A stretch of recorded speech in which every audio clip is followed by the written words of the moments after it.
We begin a look at today's papers with the Vanguard newspaper, which leads with why power sector crisis won't end soon. That's ascribed to electricity workers, say frequent system collapse caused by technical other factors. Gencos say gas shortages, aging dilapidated machinery, inadequate power evacuation capacity. And discos are saying outdated, obsolete networks, inadequate maintenance of network equipment, low meter penetration. Poor supply becoming unbearable, according to CPPE. Our members still generate their power at high costs. So according to LCCI, we need huge investments. That's from an expert. The details continue on the inside pages of the Vanguard newspaper today. Nigerian News Direct leads with hardship. FG kicks off a 100 billion naira consumer credit scheme. Civil servants to benefit in first phase. That's the lead story of the Nigerian News Direct this morning. Next is the Daily Times newspaper talking about the justice reforms. Tinubu to judiciary undertake reforms for functional justice system. And look at the writers, says much can be achieved when institutions of government unite to acknowledge their challenges and brainstorm. Akpabio seeks urgent reform in approach of interlocutory appeals in civil cases. CGN charges judiciary to leverage technological innovation to address graft, inefficiency, undue influence. Details of that one you'll find on the inside pages. Right below the picture on the front page of the Daily Times newspaper this morning of rescued hostages held by terrorists in Borno and Yobe states by the Nigerian Army, FG revokes 924 dormant mining licenses as minister decries racketeering. Find the details of that story on the inside pages of the Daily Times newspaper this morning. This Nigeria newspaper leads with that same story, racketeering destroying the mining industry. FG laments, revokes 924 dormant titles, gives 30 days to defaulters to rectify status. Details you find as you flip the pages. Right above that story, mechanized agriculture will combat rising food prices. Experts seek more funding for sector. The Daily Independent newspaper leads with this one. Keyamo lacks power to suspend Dana Air. That's ascribed to aviation experts. Say it's gross interference on safety processes, procedures. We're yet to receive any letter from NCAA. That's according to a source at Dana. Find the details on the inside pages. Of course, the Daily Independent newspaper also adds its voice to the justice reform story. Tinubu asks judiciary to ensure reforms guaranteeing Nigerians' well-being. Fabio assures National Assembly will deliberate enshrine reforms into law. The Guardian newspaper leads with FG's non-retention policy. Over 5,032 first-class graduates languish amid vacancies in varsities. What does all of that mean? Some of the infographic on the front page will give you an inkling of what the story is about this morning. EFCC withdraws appeal against order restraining Yahya Bello's arrest. What does that mean? Well, the story is right there in the Guardian newspaper today. Daily Trust newspaper, corruption, undue influence, undermining our justice system. That's according to the CJN. Tinubu, NBA demand judiciary reforms. Curb ex-parte order abuse. Akpabio tells NJC, politicians, not judges, to blame. That's according to Yadudu. What does all of that mean? The details you'll find on the inside pages. Look at that story at the bottom of the picture. Concerns as fuel queues worsen in Abuja, Lagos, others.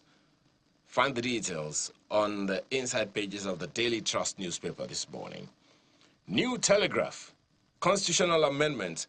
Oyedele Tax Reforms Committee wants defaulters declared unfit for political polls. Do you agree with him?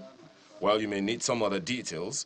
Says aspirants must fulfill all tax obligations. Sends draft proposal to National Assembly proposes creation of revenue court, others. Find the details on the inside pages of the New Telegraph newspaper this morning.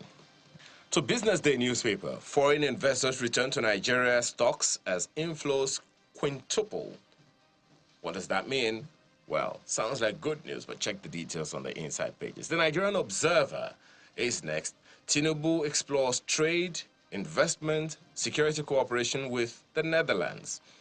Country accounted for 15% of Nigeria's export in Q4 of 2023.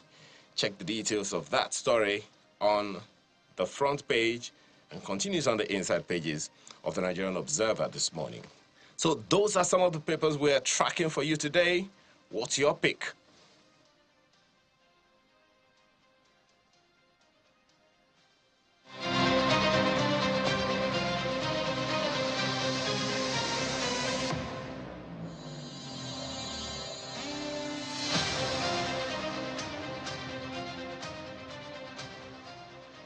Indeed. What's my pick? Ayo, Guardian. That first story on the Guardian speaks loud and clear. There was a time when scholars longed for the classrooms. They studied so that they will end up as professors. They studied so that they can impart knowledge. Now you have how many? Look at the numbers on the front page of the Guardian. 280, University of Lagos, 81. 241, University of Ibadan, University of Ilorin, and all the Nigeria's major universities. See, first-class graduates sitting back, no jobs, or they're not with, and there are vacancies in the universities. So what makes the classroom what has made the classroom unattractive to these ones who, under normal circumstances, I mean, if you go to in some other climes, it's only the best that are brought into the classrooms to pass on knowledge to others. But ours, we have the best wanting to go out into the banks. They want to go into the oil companies. They want to go out into other fields. They're not thinking of sharing the knowledge they have. They're not thinking of equipping others for the tomorrow, probably because they feel that they were not equipped. Probably. But how can we turn this around? How can we turn this around? Where the best will want to stay back, where the best will be sought after. You know what? Stay back and help us pass on this knowledge. Even the lecturers in the classrooms are not even telling the first-class graduates or the best graduating students to stay and help. They're not even moved to tell them anymore, probably because they feel like they're being hard done by. I mean, the country's changed drastically. Mm. And, you know, speaking of education, I don't know, I want to say on a lighter note, but I don't want to think this is light, because one of the reasons why our education system has a problem, we got it from the leadership newspaper, from JAM, UTME. Father arrested for impersonating his son. To write JAM is at the top there. More on it from page 6 of the leadership newspaper. The idea of excellence, you know, you remember what it was like? We all wanted to have a first class. We all wanted to, if you had a 2-2, if you graduated with a 2-2, you wouldn't even mention your results. Like, you'd be so embarrassed. You wouldn't even mention your results in public. Anyway, what stood out for me, and I think we're going to be talking about that later, is from the This Day newspaper. There, Tinubu says we need more functional justice systems to protect the rights of all citizens, and this is absolutely correct. It's going to form a lot of the conversations that we have today from This Day newspaper.